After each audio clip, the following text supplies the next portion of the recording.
Term insurance का एक ऐसा पॉइंट, एक ऐसा सच जो इवन फाइनेंशियली लिटरेट लोग गलती कर जाते हैं।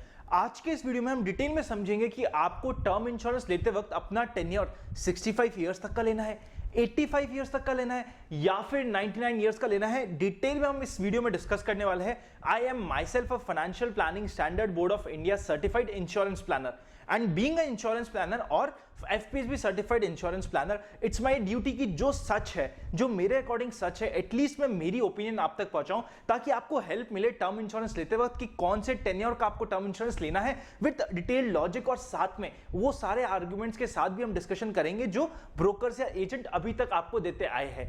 मेरा नाम है अनंत Ladda, CFA CA CFP LLB, और चलिए शुरू करते हैं आज का डिस्कशन जो है बहुत ही ज्यादा इंटरेस्टिंग और इंपॉर्टेंट। इसीलिए वीडियो को लाइक और चैनल को सब्सक्राइब और बेल आइकन क्लिक अभी ही कर दीजिएगा ताकि कहीं आपसे आने वाले वीडियोस मिस ना हो जाए। चलिए शुरू करते हैं।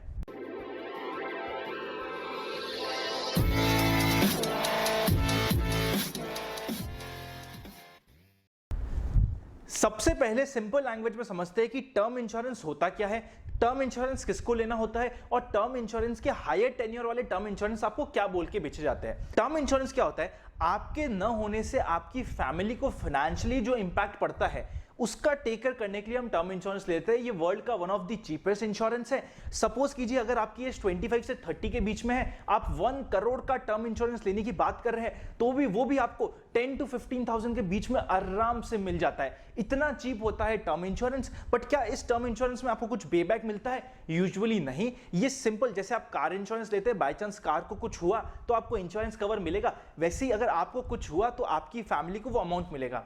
कितने अमाउंट का हमें टर्म इंश्योरेंस लेना होता है? जितनी आपकी एनुअल इनकम है उसका मल्टीप्लाई बाय 10 to 15 टाइम्स आपको ये टर्म इंश्योरेंस लेना चाहिए। अब कितने टेन्योर का लेना चाहिए, ये एक सबसे बड़ा क्वेश्चन सभी के दिमाग में आता है। जब भी आप एजेंट से बात करेंगे ना, जो डिस्ट्रीब्यूटर है इंश्योरेंस के, वो आपको बोलेंगे कि सर 99 इयर्स का लो, सर 85 इयर्स का लो। क्यों सर? जब हम इंडिपेंडेंस हुआ था इंडिया का 1947 में, और 1947 से लेके 1960s तक जो इंडिया में एवरेज एज थी वो कितनी थी? वो सिर्फ 47-48 इयर्स हुआ करती थी, जो आज के दिन बढ़ के सर 68-69 इयर्स तक पहुंच गई है, और आने वाले समय में और एवरेज एज बढ़ने वाली है। कहीं ऐसा ना हो कि आप कम टेन्योर का टर्म इंश्योरेंस ले लो और आपको जो टर्म इंश्योरेंस का क्लेम है वो आपकी फैमिली को कभी मिले ही नहीं। सर आप तो सीधा 99 इयर्स का लो, सर आप तो सीधा 85 इयर्स का लो। एक चीज समझिए, ये तो एक लॉजिक हुआ या एक आर्गुमेंट हुआ जो आपको इमोशनली ब्लैकमेल करके देने की कोशिश करी जाती है। समझते हैं, आई नो टेन्योर लाइफ का बढ़ रहा है और लाइफ ज्यादा होने वाली है और चांसेस है ज्यादा हो जाए, और ज्यादा हो ही सही या बढ़े ही सही वो भी जरूरी नहीं है, क्योंकि आज की लाइफस्टाइल में और जो पहले लाइफस्टाइल थी उसमें भी काफी डिफरेंस आ चुका है। बट इस चीज को अपन साइड में रखते हैं, क्योंकि मैं डॉक्टर हूं नहीं, तो क्या एज होने वाली है वो मैं बात करना मेरे लिए गलत होगा। हम ये बात करने की कोशिश करते हैं और समझने की कोशिश करते हैं कि टर्म इंश्योरेंस लेने के पीछे का लॉजिक क्या होता है। टर्म इंश्योरेंस हम इसलिए बाय करते हैं कि आपके न होने से आपकी फैमिली को फाइनेंशियली इंपैक्ट हो। इमोशनली तो हमेशा होगा, फाइनेंशियली इंपैक्ट हो तो वो टेक केयर हो जाए टर्म इंश्योरेंस से। मतलब आप जब तक कमा के अपने घर पे ला रहे हो और आपकी अर्निंग से आपकी फैमिली को फर्क पड़ रहा है, तब तक का आपको टर्म इंश्योरेंस लेना चाहिए। आप कब तक कमाते हो? आप ऑलमोस्ट 60 या फिर 65 इयर्स तक कमाते हो। अगर 65 इयर्स तक का आप टर्म इंश्योरेंस ले लो, that is sufficient, more than sufficient, क्योंकि लॉजिक क्या बोलता है? 65 इयर्स के बाद आप अर्निंग लाइफ आपकी खत्म हो जाएगी। आपके न होने से आपकी फैमिली को इमोशनली इंपैक्ट पड़ेगा, फाइनेंशियली नहीं पड़ेगा। जब फाइनेंशियली इंपैक्ट ही नहीं पड़ रहा तो जो बेसिक रीजन था टर्म इंश्योरेंस लेने का वो ही डिफाई हो गया। अगर वो रीजन ही खत्म हो चुका है, सो आई पर्सनली फील हमें 65 इयर्स का लेना चाहिए। एट टाइम्स अगर आपको और भी ज्यादा एक्स्ट्रा केयरफुल होना है, आपको कहा कि यार आनंद जी आप कह रहे हो बात ठीक है, बट मुझे तो एक्स्ट्रा केयरफुल होना है, तो एट मैक्स 85 इयर्स तक का ले लीजिए। उसके ऊपर का लेने की आपको बिल्कुल जरूरत नहीं है। आप फाइनेंस के बेसिक प्रिंसिपल के अगेंस्ट काम करने की सोच रहे हो मेरे अकॉर्डिंग। एक चीज समझिए, जब हम टर्म इंश्योरेंस 19 इयर्स का लेते हैं ना, सबसे पहले तो हमें एक्स्ट्रा प्रीमियम भी पे करना पड़ता है, उसकी भी कॉस्ट होती है, और उसको अगर अपन एवरेज रेट से कंपाउंड करें तो एक बहुत बड़ी कॉस्ट होती है। वो कॉस्ट अगर मैं आपको बताने लगा और तो डिटेल में आप समझेंगे कि यार ये तो बड़ा ब्लंडर सा हो रहा है। मोर देन दैट, मैं कॉस्ट इसलिए नहीं बता रहा क्योंकि कॉस्ट जब मैं आपको बता दूंगा तो आप फाइनेंशियल टर्म्स में देखने लग जाओगे, rather than actual financial planning को ध्यान में रखते हुए आप मनी टर्म्स में देखने लग जाओगे। मैं वो नहीं चाहता, मैं चाहता हूं कि आप बेसिक प्रिंसिपल्स को ध्यान रखिए। एडिशनल प्रीमियम तो आपको देना पड़ेगा, वो प्रीमियम की कॉस्ट भी आएगी। वो प्रीमियम को आप कॉस्ट देने की जगह अगर इन्वेस्ट करोगे तो शायद अच्छा कॉर्पस एक हो सकता है, एट टाइम्स बड़ा कॉर्पस भी बन जाए। More than that. आप एक चीज सोचिए, आप अगर 99 ईयर्स के हो जाएंगे, आज आपकी 30 ईयर्स एज है, 60 ईयर्स बाद, 70 ईयर्स बाद क्या आपकी जो वैल्यू है टर्म इंश्योरेंस के प्रीमियम की, जो आपको मिलेगा 1 करोड़ का क्लेम मिलेगा, क्या उसकी वैल्यू 1 करोड़ रहने वाली है?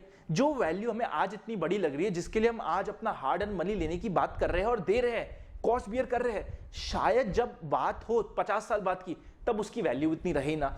सो मेक श्योर कीजिए जो फाइनेंशियली सही हो, जो रूल्स के साथ सही हो, जिस बेसिक लॉजिक से हम जो चीज अप्लाई करें उसी को अप्लाई करें। सो मेरा कंटेंशन हमेशा यही है, और मैं सजेस्ट भी कहता हूं कि 65 इयर्स का टर्म इंश्योरेंस ही आपको लेना चाहिए, और वो सबके पास होना चाहिए। Term insurance is one of the cheapest insurance, सबके पास होना चाहिए। बट मैट मैक्स 85 ले लीजिए, अगर आपको बहुत ही ज्यादा टेंशन है, बहुत ही ज्यादा सिक्योरिटी, आप कहते हो नहीं यार 65 नहीं, मैं तो 75 तक काम करूंगा, मैक्सिमम 85 इयर्स तक का टर्म इंश्योरेंस ले लीजिए। पर 99 वाली गलती तो कभी मत कीजिएगा। एडिशनल कॉस्ट बियर करने का आई पर्सनली फील कोई वजह नहीं है, और ये लॉजिकल डिसीजन नहीं है। अगर आपको अभी भी कुछ और कंफ्यूजन है, कुछ डाउट है, डिस्क्रिप्शन में हेल्पलाइन नंबर्स दे रखे हैं, आप कनेक्ट कर सकते हैं, जो आपको हर चीज में हेल्प करेंगे और एट टाइम्स ऑनलाइन से बेटर चीजें प्रोवाइड करेंगे और बेटर सर्विसेज देने में हेल्प करेंगे। अगर आपको कुछ कंफ्यूजन हो तो वो डाउट एज एन इन्फॉर्मेशन आप उससे ले सकते हैं। डीमैट खुलाना चाहते हैं, डिस्क्रिप्शन में लिंक है, आप उस लिंक से खुला सकते हो। डिस्क्रिप्शन में डिटेल भी दे रखी है, जिसमें हम आपको एक प्राइवेट ग्रुप में ऐड करते हैं। वो प्रोसेस को फॉलो कीजिएगा, विद इन 10 डेज आप प्राइवेट ग्रुप में ऐड हो जाएंगे, जिसमें हम कुछ एडिशनल इन्फॉर्मेशन देते हैं। देखिए मेरा काम है इन्फॉर्मेशन देना, मैं एडिशनल इन्फॉर्मेशन देता हूं। फाइनल डिसीजन, फाइनल क्या करना है आपको, वो होगा आपका call.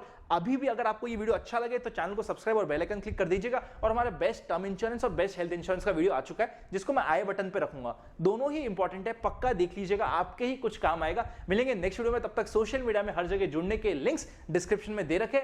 C you very soon and जय हिंद।